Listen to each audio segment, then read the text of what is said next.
Ô, querido professor, mestre, pastor Marcos Tedesco, um prazer poder participar aqui desse momento tão especial com a nossa faculdade Refidim.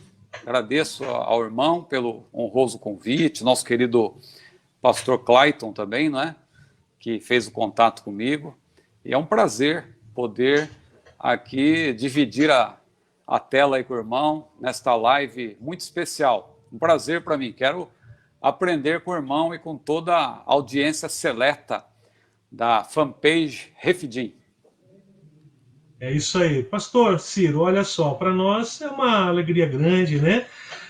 O pastor tem uma contribuição aí muito importante na área da teologia, né? E há muitos anos escrevendo aí pela CPAD, a nossa editora, né? Tão especial. Pastor Ciro, né? Lá em 2003, se não me falha a memória, né? Escreveu o primeiro livro ali com a casa, pastor, falando para adolescentes, falando, na verdade, para líderes de adolescentes, professores de adolescentes.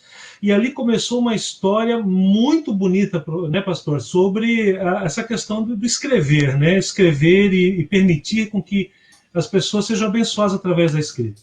Então, nesse momento, eu convido o senhor a falar um pouquinho sobre o início dessa sua trajetória como escritor. Com certeza, muitos que vão ver essa live aí depois e agora também ao vivo, né? Tem essa curiosidade, né? Como é que é para ser escritor? Como é que começa? Porque todo mundo acha, pastor, que é assim, né? Você escreve do dia para a noite um livro que vira um best-seller e as editoras correm atrás de você, mas não é nada disso, né, pastor?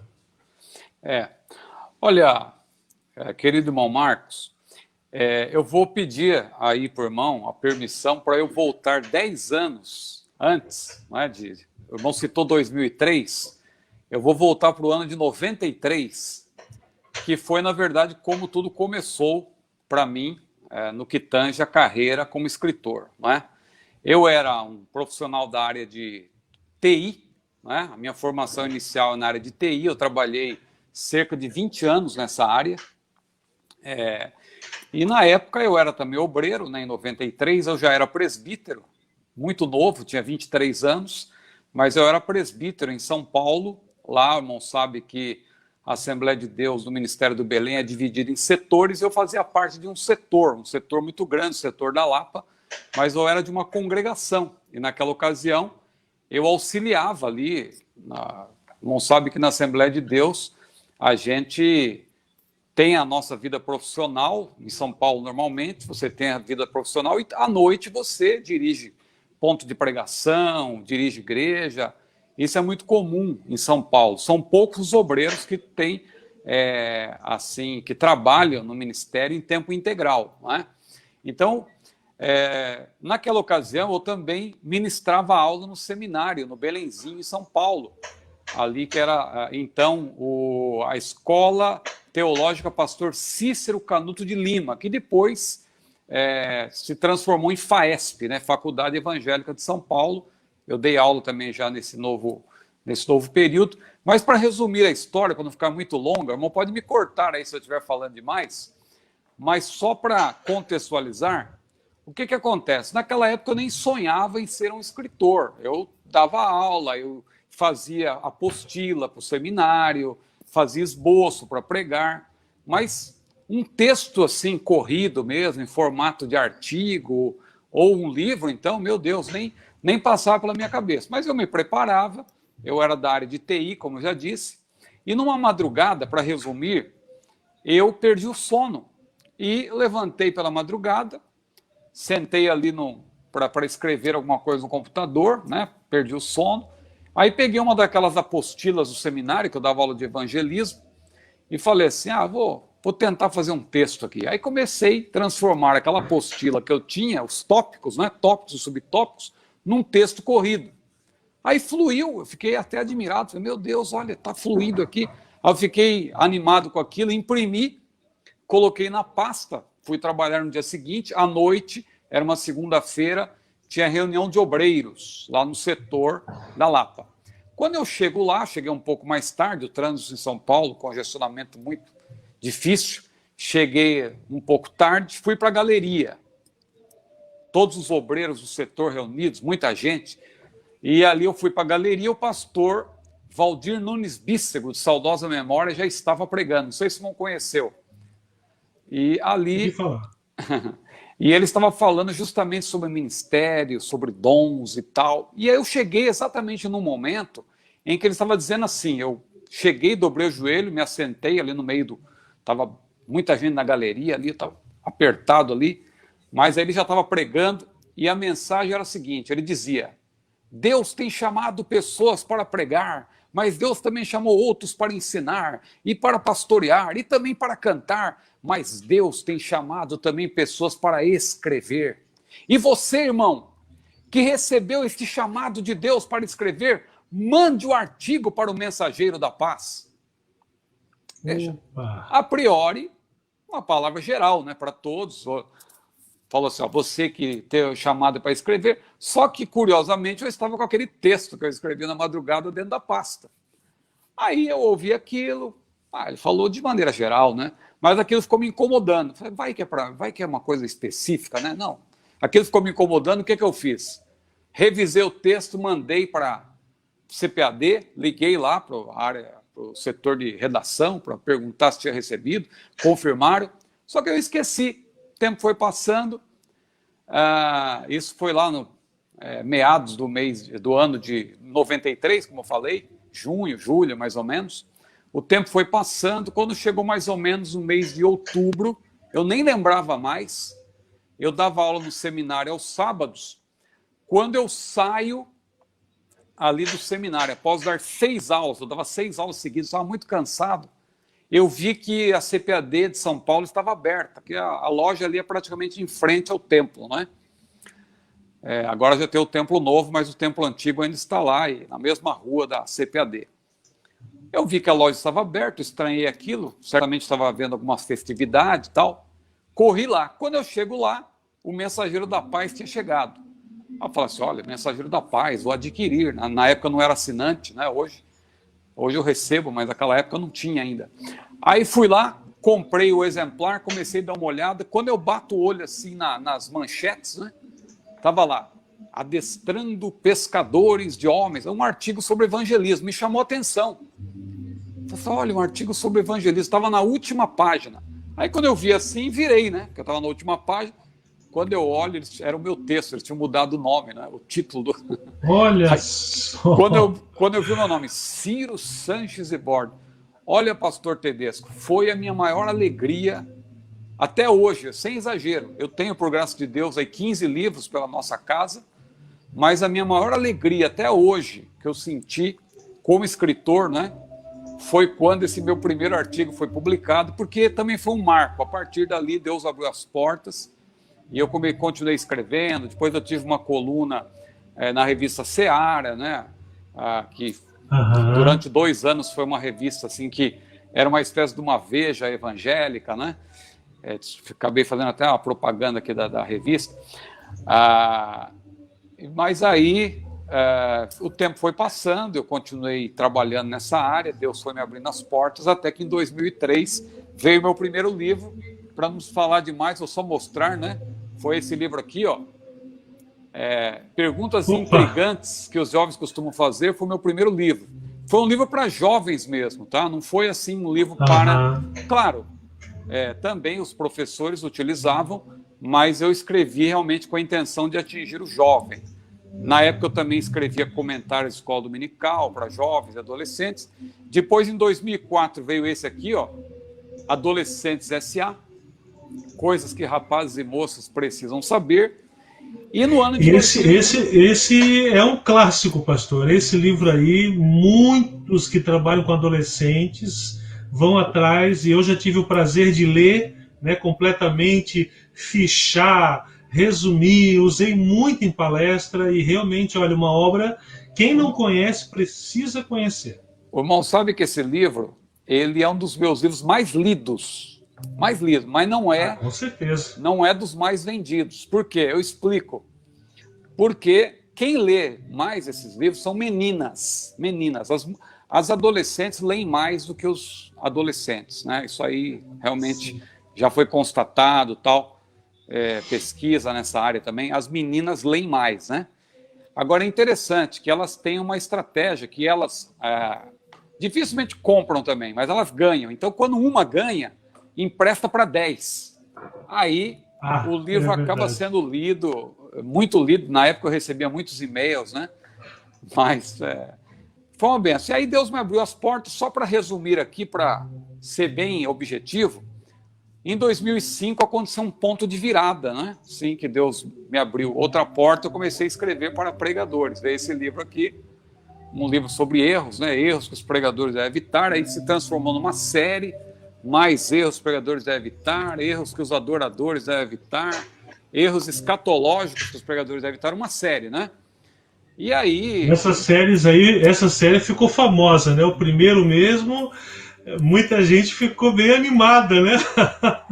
Esse livro é interessante, que muita gente gostou, para a glória de Deus, mas Simão sabe que também gerou um pouco de descontentamento, né? Esse camarada só escreve sobre erros, erros, erros. Só que Deus foi tão bom comigo, pastor, que aí eu escrevi bastante sobre os erros e agora, para a glória de Deus, eu estou escrevendo também sobre os acertos, né, que os pregadores devem observar. Amém. Aí tem aí os novos livros da série, que João Batista, Pedro, né, Barnabé, Filipe, Estevão e aquele que é o objeto da nossa conversa hoje, Paulo, o príncipe dos pregadores. E tem mais dois que talvez eu cite posteriormente. Assim, eu estou ansioso pelo 7º livro da série, né? O 7º é o que tá todo mundo aí esperando sair. Mas tá bom, pastor. Antes Jesus da gente falar virá. mais sobre o... Amém, amém. Que bom. Esperamos que ainda esse ano, hein? Eu fiz até uma brincadeira essa semana aí, dizendo que se Jesus, entre aspas,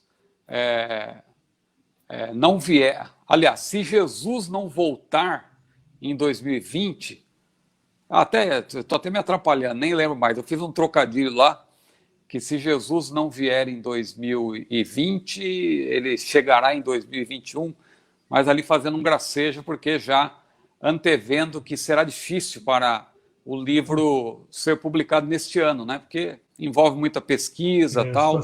Esse último livro não tem sido fácil, mas Deus tem nos ajudado.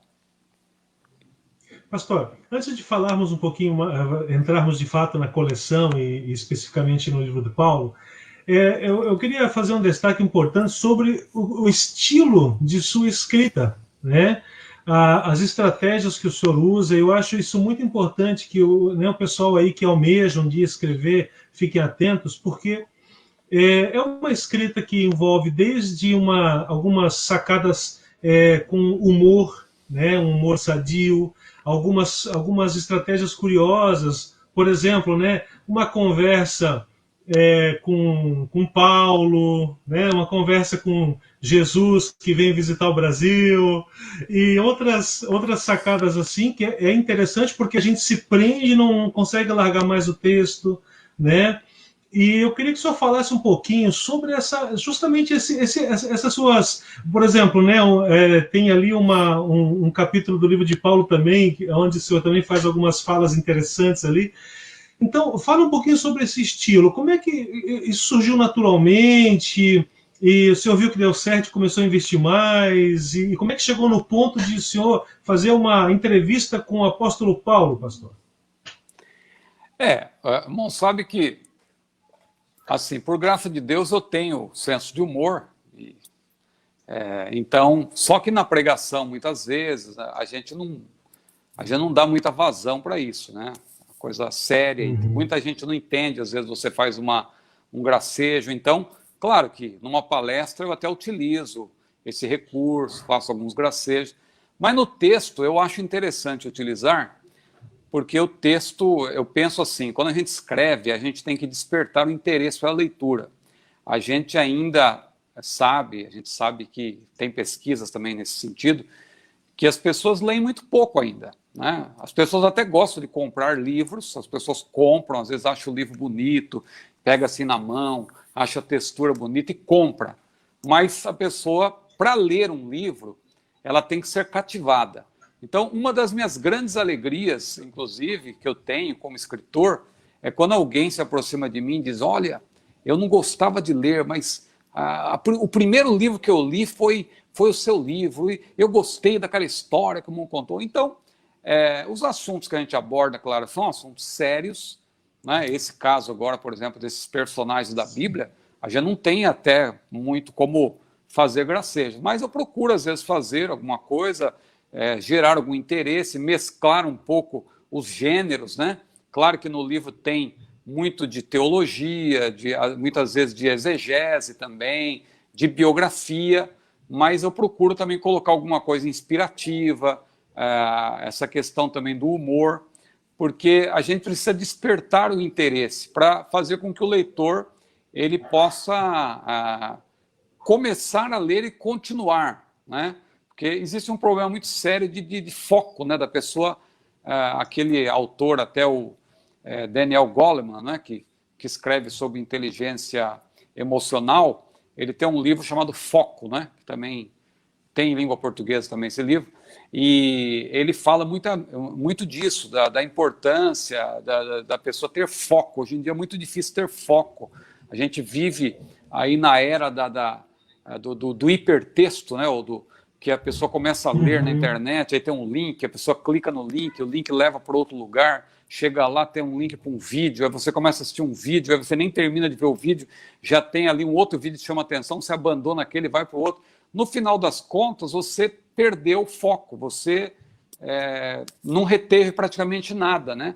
Então, para você prender a atenção de um leitor, eu penso que é importante usar esse tipo de recurso, e às vezes acontece da pessoa ficar irritada, mas eu prefiro muitas vezes que a pessoa fique irritada comigo e continue lendo, né? Eu acho preferível isso a o livro ser um livro sem importância, né? Eu sinceramente, eu sou franco, irmão, eu gosto quando a pessoa fica irritada e às vezes até manda um comentário para mim reclamando tal, que eu posso também interagir com a pessoa, explicar melhor, mas o Monteiro Lobato que dizia, né, numa carta que ele escreveu de uma certa ocasião, que ele não escrevia, ou seja, ele diz que havia duas maneiras de escrever, né?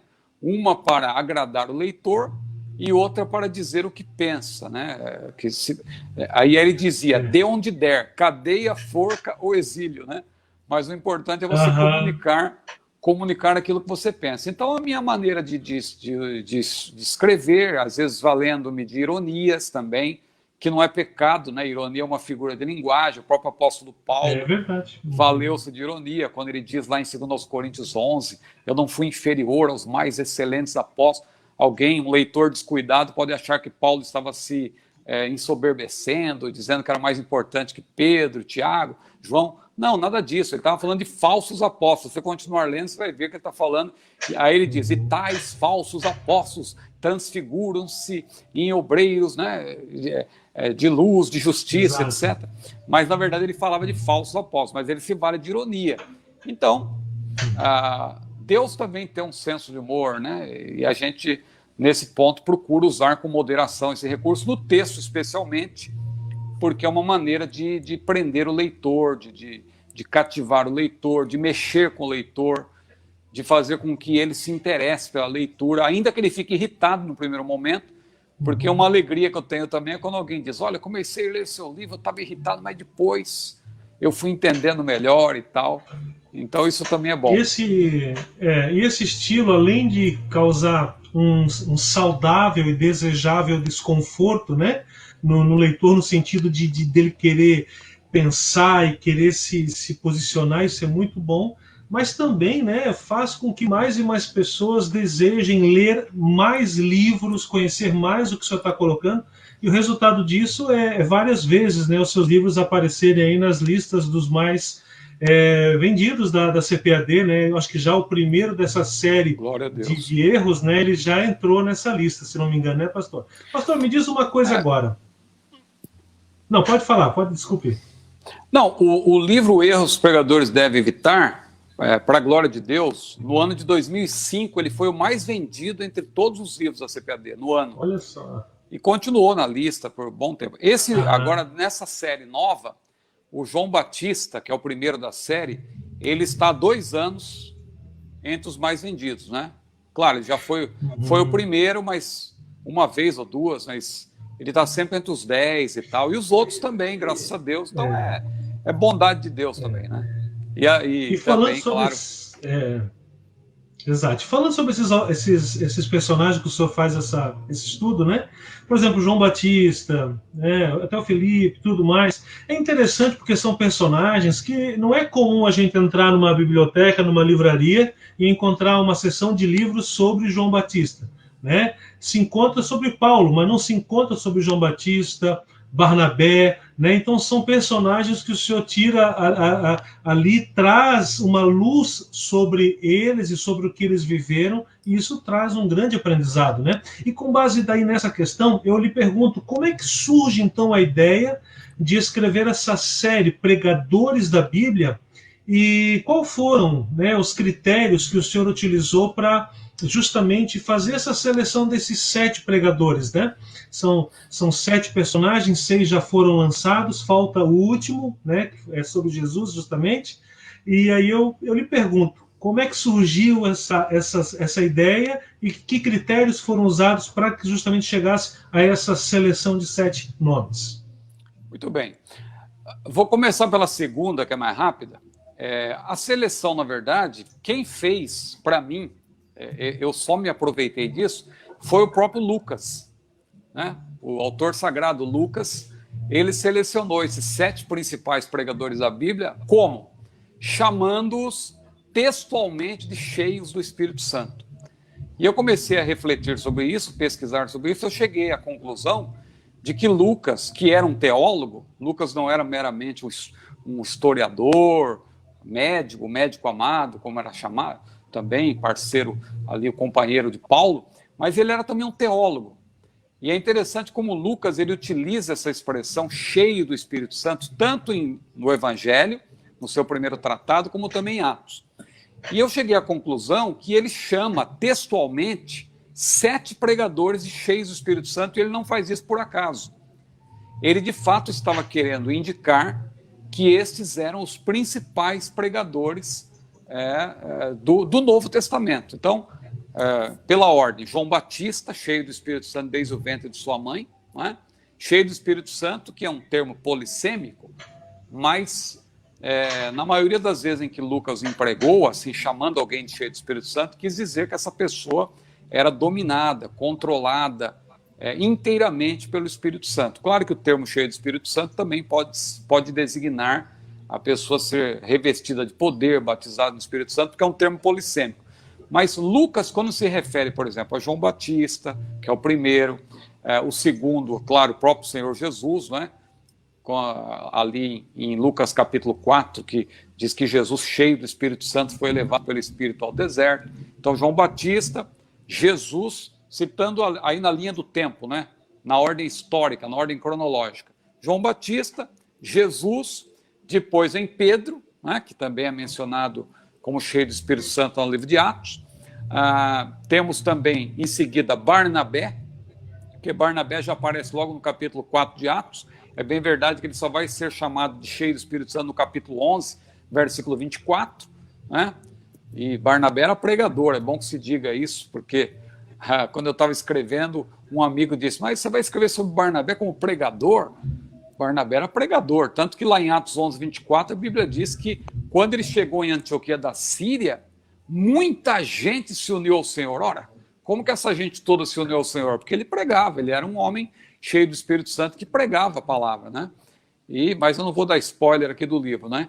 Então, Barnabé, depois vem o próprio Estevão, que também era cheio do Espírito Santo, Filipe, e o 7º dessa lista é Paulo. Então, eu escolhi, na verdade, não fui eu, foi o próprio Lucas que escolheu, eu apenas observei isso e resolvi escrever. Só que como surgiu essa série? Aí é interessante, porque quando eu pensei nesses 7 pregadores, a minha intenção, lá em meados de 2017, era fazer um livro, apenas um livro sobre esses 7 pregadores. Inclusive eu fui para o Graça de Deus ministrar num evento da CPAD em Brasília, e na volta eu tive o prazer de vir no mesmo voo com o irmão Ronaldo, diretor da CPAD, de Brasília para o Rio, e ali, conversando despretensiosamente com ele, ele até me perguntou: irmão Ciro, irmão, tem algum projeto de livro? Irmão, está pensando em alguma coisa? Só, irmão Ronaldo, eu estou estudando aí sobre os 7 pregadores cheios do Espírito Santo, estou pensando em fazer um livro sobre isso e tal. Aí ele, muito bom, me incentivou, né? O irmão Ronaldo é um grande incentivador do autor nacional.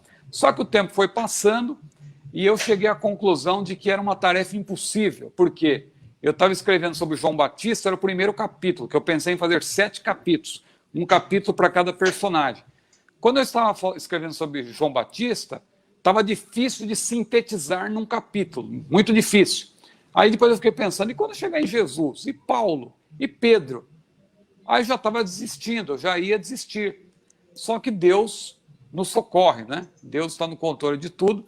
Quando eu estava já a ponto de desanimar desse projeto, o próprio irmão Ronaldo, numa viagem que ele estava fazendo, nem sei para onde, eu sei que ele estava fazendo uma viagem aí, ele passou em frente a uma livraria evangélica, no aeroporto, uma livraria. Creio que foi no aeroporto que eu estava viajando.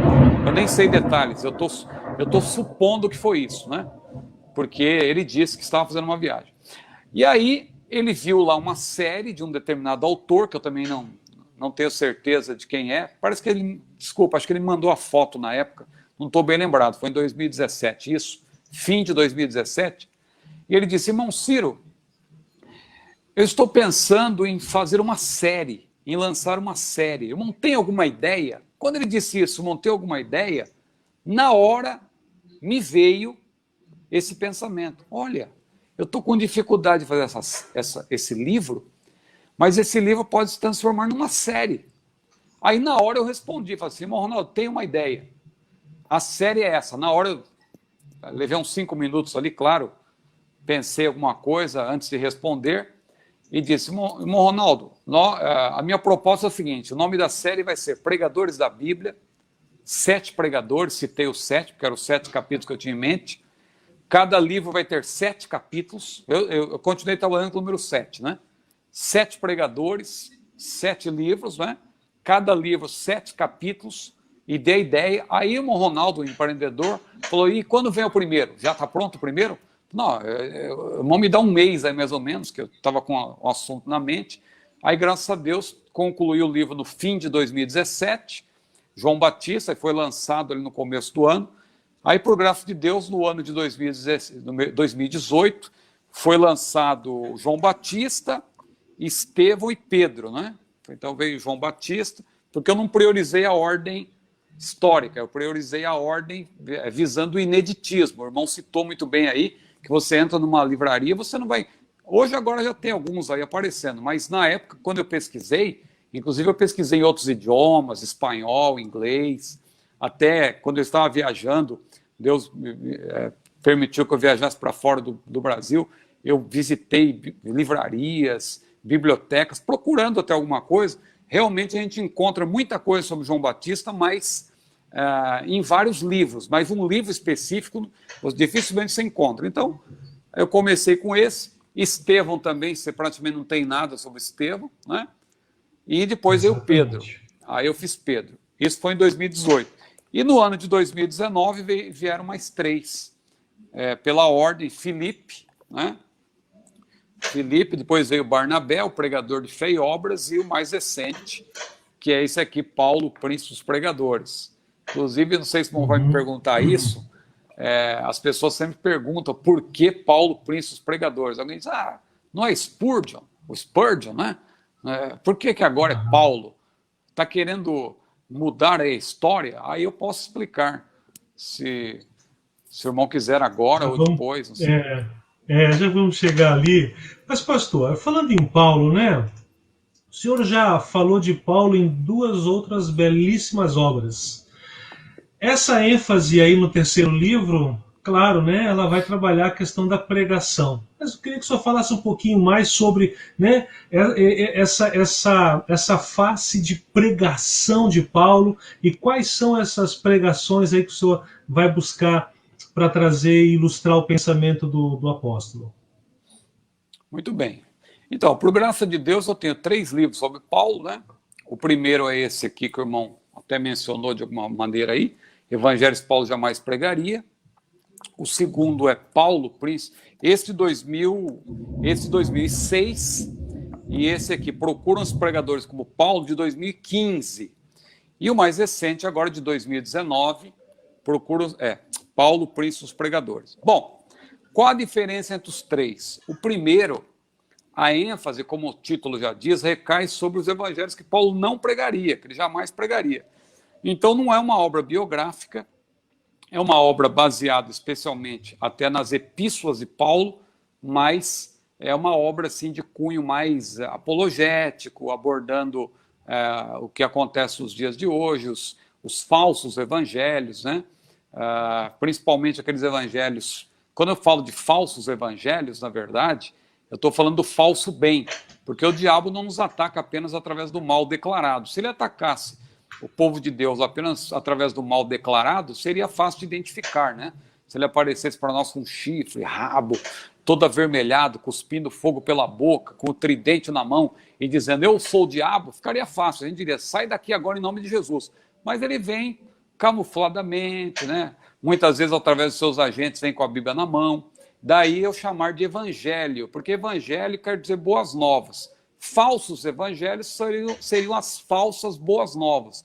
Ou seja, é o falso bem, que é pior do que o mal declarado. Porque o mal declarado você identifica fácil. O falso bem é como leite contaminado. Se você colocar 2 copos com leite na sua frente, um com leite puro e outro com leite contaminado, a olho nu você não detecta, tem que levar para o laboratório para examinar. Então o problema do mal misturado com o bem é isso. Você às vezes, aparentemente, não percebe que tem um problema ali. São falsos evangelhos. Então, à luz da obra de Paulo, eu fiz essa obra abordando os falsos evangelhos.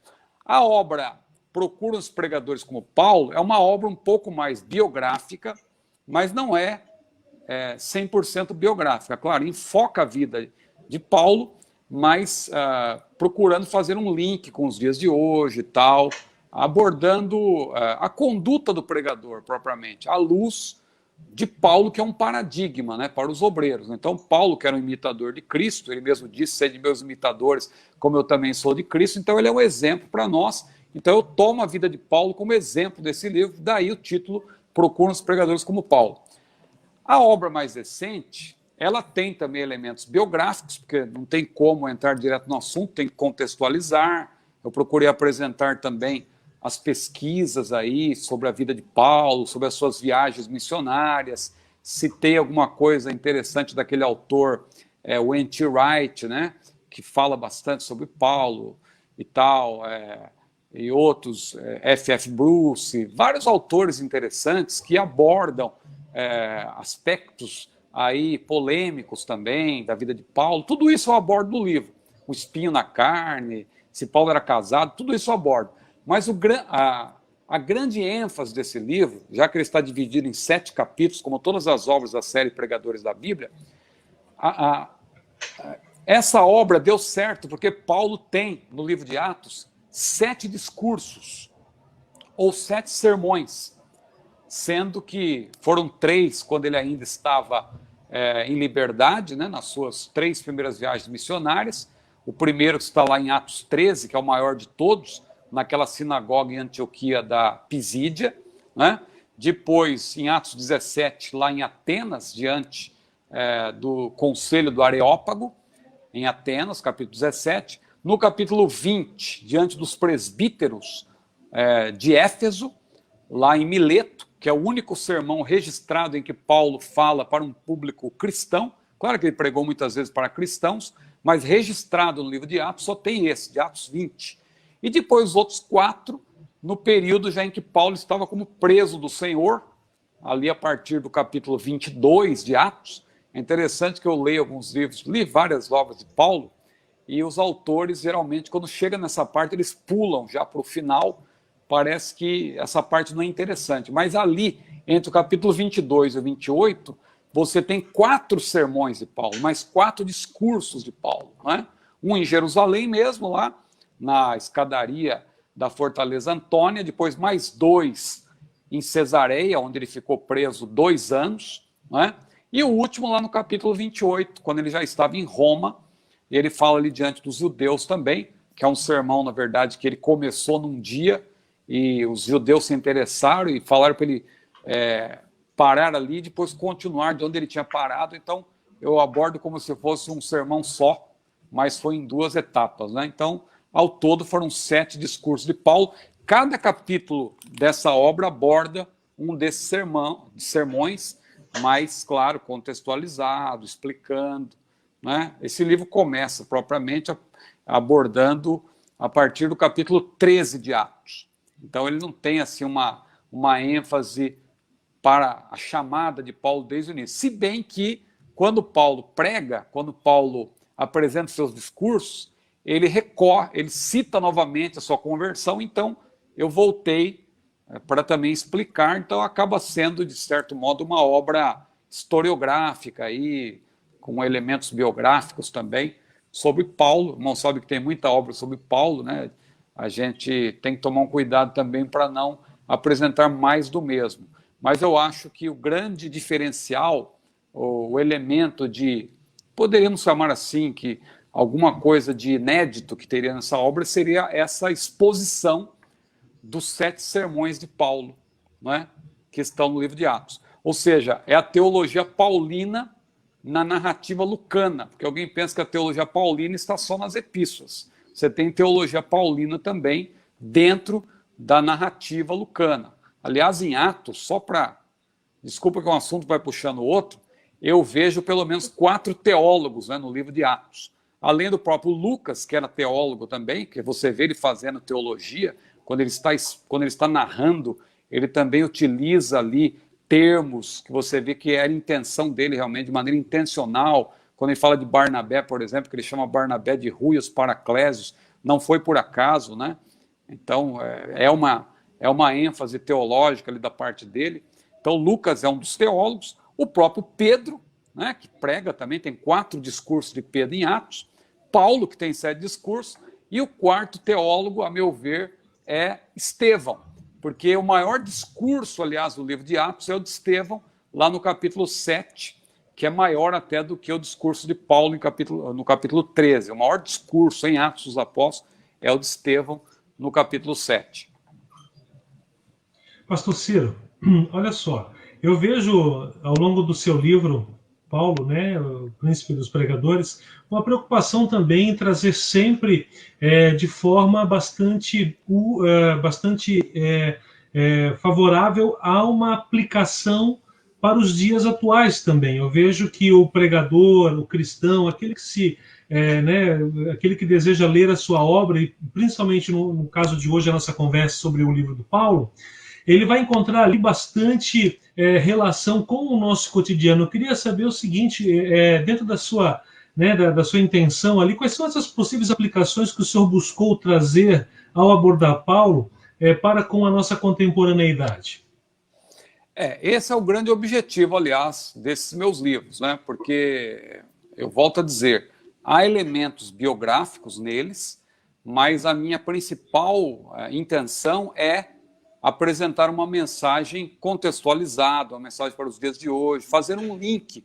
Isso começa desde o título, porque veja que os subtítulos de cada obra têm uma provocação, né?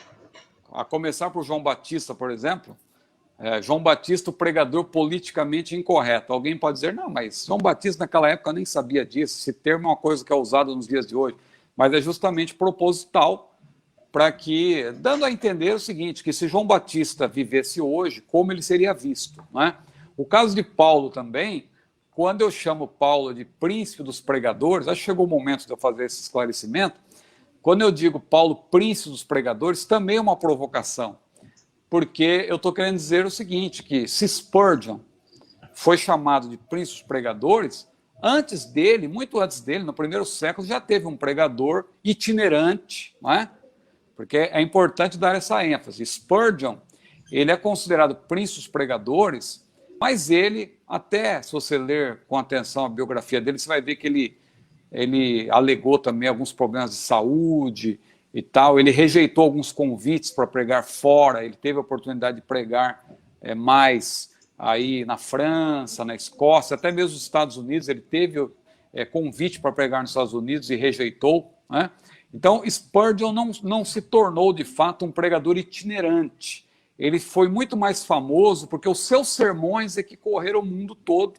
Quando chegaram lá em Nova York, claro, Nova York é um centro difusor, né? De lá se espalhou pelos Estados Unidos, né? E muitos ficaram conhecendo Spurgeon, que escreveu milhares de sermões que eram exposições realmente do texto sagrado, que se tornaram até comentários bíblicos. A CPAD tem lançado aí Os Tesouros de Davi, que é uma exposição belíssima sobre o livro de Salmos, né, em 3 volumes. Então, veja, Spurgeon foi um grande pregador, um grande expoente, mas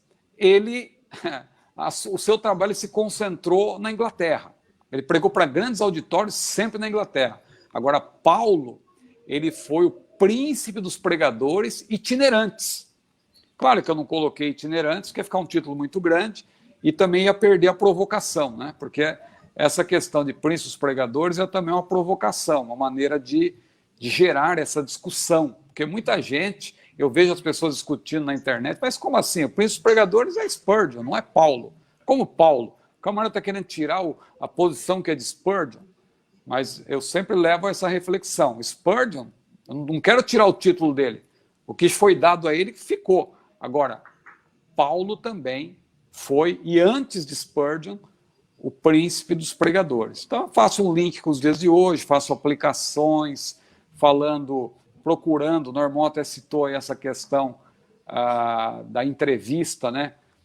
Eu até cito também, nessa obra sobre Paulo, eu cito até um pouco de... eu não sou... É bom ser honesto aqui, eu não sou o primeiro a fazer isso, claro, né? Tem outros autores que fazem isso também, que usam esse tipo de provocação e tal, como se Paulo estivesse nos dias de hoje, como que ele se comportaria. No livro, eu comecei a fazer isso no livro de 2006, né? Evangelhos que Paulo jamais pregaria, que ali eu mostro realmente Paulo como se ele estivesse vindo para os dias de hoje, visitando as igrejas, conhecendo os seminários teológicos, ouvindo os professores falando, e ali Paulo fica indignado e tal, que negócio é esse? Mas é tudo uma maneira de levar o leitor a pensar em como... Porque, veja bem, Paulo, se ele nascesse hoje, ele seria, claro... Claro que ele foi um homem do seu tempo, ele viveu naquele tempo, tal. Mas se Paulo vivesse hoje, se Jesus o chamasse hoje, ele fosse aquela pessoa com aquele zelo, como que ele se comportaria hoje? Será que Paulo usaria as redes sociais, como nós estamos utilizando? Como que ele usaria? Será que Paulo, como que ele reagiria diante do que está acontecendo no mundo hoje? Então, eu procuro levar essa reflexão, porque uma coisa é a forma, outra coisa é o conteúdo. O conteúdo da palavra de Deus não muda. Se é a palavra de Deus, o próprio apóstolo Pedro, ele foi claro dizer, toda a carne é como a erva, toda a glória do homem é como a flor da erva. Secou-se a erva, caiu a sua flor, mas a palavra de Deus permanece para sempre, e esta palavra que entre vós foi evangelizada. Então, eu creio dessa maneira, que Paulo, se vivesse hoje, se Jesus andasse na terra hoje, como ele andou há 2000 anos, ele, claro, ele teria talvez uma forma, uma abordagem diferente, mas o conteúdo da mensagem, a verdade do evangelho, a verdade da palavra de Deus, não mudaria para agradar as pessoas, né? Porque hoje o que a gente vê é isso, as pessoas estão mudando o conteúdo da mensagem para se adaptar também ao que nós vemos hoje, nesse tempo que estamos vivendo. Pastor, desculpa se eu falei demais. Olha, se deixar, a gente vai longe. Pastor, olha só, olhando a estrutura do seu livro, né, a gente vê um livro cheio de provocações intencionais.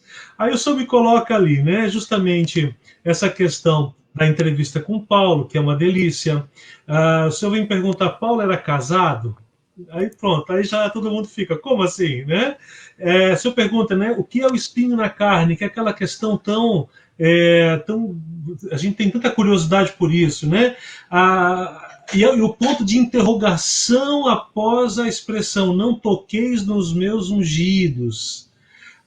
E ainda o senhor traz no último capítulo uma surpresa sobre a última viagem de Paulo, ou seja, né, a cada capítulo parece que tem ali sabe, um aperitivo que deixa o cara impossível não ler, né? Eu queria que o senhor falasse um pouquinho sobre essas suas estratégias aí nesse livro, né? E como é que é essa questão? Por exemplo, eu fiquei super. Eu acho assim, o pessoal que ouviu agora aí, tá ouvindo na live, né? Se não toquei nos meus ungidos com essa questão de meio que questionando. Que isso, pastor? Não, é que eu procuro aproveitar cada elemento, assim, como não é uma obra biográfica, mas eu, claro, eu conto a história do personagem e tal, eu contextualizo, mas aí eu vou abrindo alguns parênteses.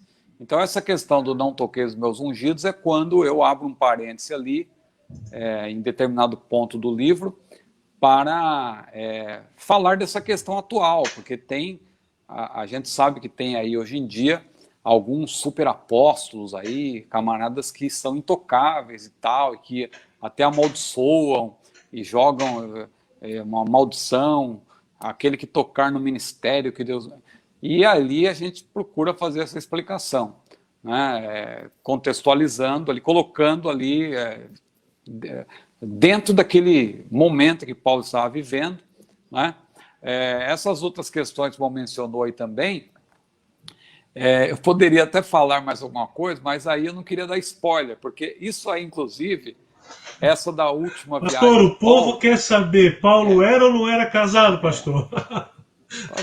Vamos ver se a gente fala alguma coisa. Agora, essa questão da última viagem de Paulo, eu faço, essa eu não posso dizer mesmo, porque isso aí é um grande chamariz para prender a atenção. Porque, se parar para pensar, ali eu falo que Paulo fez 7 viagens, né? 7. Então, aliás, eu falo de 7 viagens de Paulo, né? Então, quer dizer, a pessoa pensa, não, mas ele fez 3, né? Qual é a quarta? Qual é a quinta? Então, aí eu vou contextualizando, vou explicando. Claro, tem ali... até a quinta dá para saber fácil, né? Você tem as 3 enquanto ele estava em liberdade, depois tem a quarta quando ele foi levado prisioneiro ali, como preso do Senhor já, mas a agenda dele estava nas mãos de Deus, tanto que ele foi parar em Malta, né? Ele nunca tinha mencionado em momento algum que ele queria pregar em Malta, mas foi parar em Malta e lá ele ficou 3 meses e Deus fez uma grande obra ali através de Paulo, né? Quando ele chegou lá, de imediato já foi mordido por uma cobra e tal, e pensava que ele ia morrer, e Deus o guardou, e depois ele orou lá por um homem lá que estava enfermo lá, e foi curado, e bom, então essa foi a 4ª viagem. E a 5ª foi depois que ele estava preso em Roma por 2 anos, ele não está no livro de Atos, porque Atos termina de uma maneira triunfal, mas depois, lendo as epístolas, você vê que ele, pelo menos, foi para Éfeso, ali onde ele deixou Timóteo como pastor, ele deixou Tito lá na ilha de Creta, né, como pastor também, como presbítero ali e tal.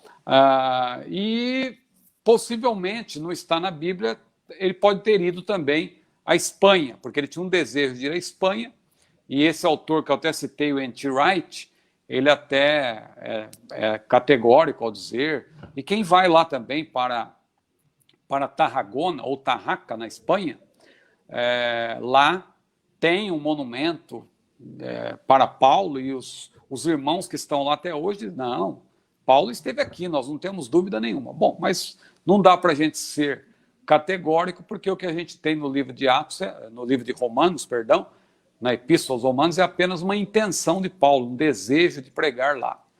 Com respeito a Paulo ser casado ou não, aí não dá para ser dogmático, não é? A gente tem alguns elementos no texto sagrado. Ele pode ter sido casado porque tudo indica que ele fez parte do Sinédrio, porque ele deu o voto dele, diz lá em Atos, no capítulo 26, versículo 10, então, naquela questão de Estevão, né? Então, é bem possível que ele, como membro do Sinédrio, era casado. Agora, quando ele exerceu o seu ministério, bom, além disso, também tem aquela passagem de 1 Coríntios 9, em que ele, falando ali de si mesmo e de Pedro, que ele chama de Cefas, ele diz, será que nós não podemos também, como os demais apóstolos, né, ter a nossa esposa conosco, né? Tal, mais ou menos assim, ele diz lá em 1 Coríntios 9. Então, são elementos que apontam para essa ideia de que ele foi casado.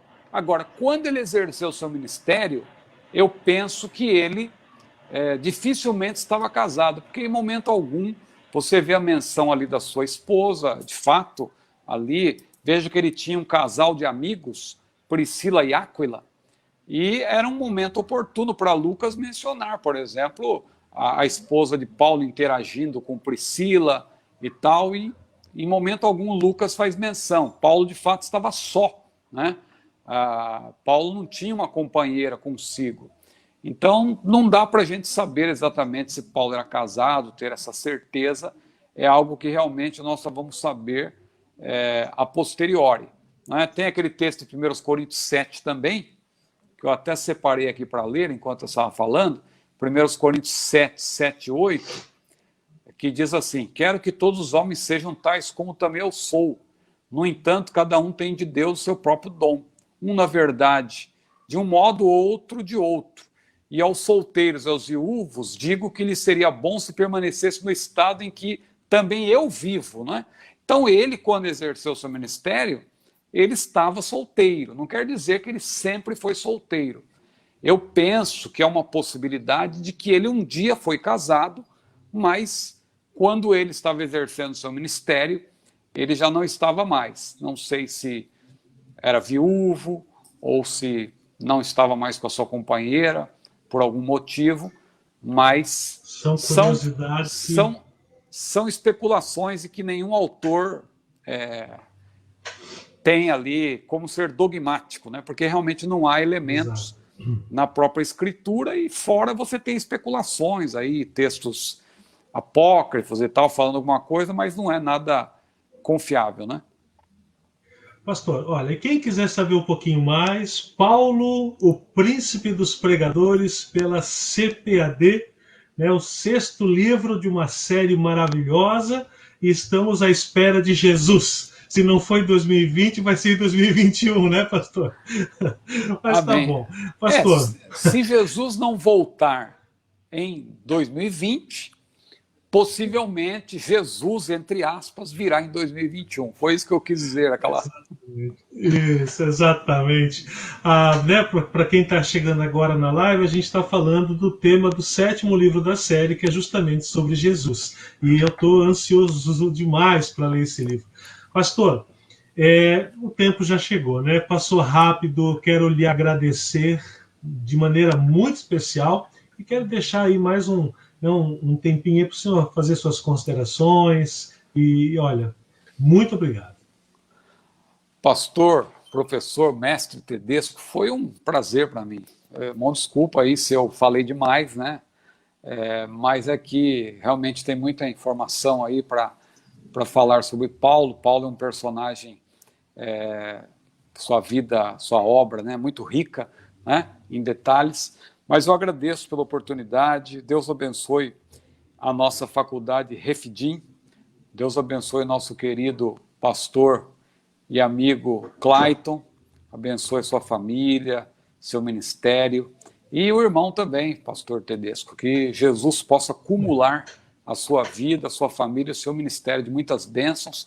Para mim foi um prazer muito grande falar com toda essa audiência seleta aqui da fanpage Refidim, aqui falando desde Niterói, né, no Rio de Janeiro. Isso aí. Então tá bom, pastor, muito obrigado, tá certo? E quem sabe qualquer hora a gente se encontra aí, né? Vamos bater um papo, tomar cada uma sua caneca de café e falar, quem sabe, sobre o livro de Jesus. Tá bom, pastor? Obrigado, Amém. hein? Vamos ver se uma hora dessa a gente faz uma live lá no Insta também, mas aí o irmão vai ser meu convidado. Aí eu vou. Olha A gente só. vai. Seu Aí, irmão. aí seria uma honra enorme. Aí com toda alegria. Não, Meu Deus do céu. vamos combinar isso aí. Vai ser um prazer para mim. Tá bom, pastor. Para mim, meu, uma honra sem tamanho. Obrigado, pastor. Aquele Amém. abraço, hein? Amém. Deus Ok. abençoe.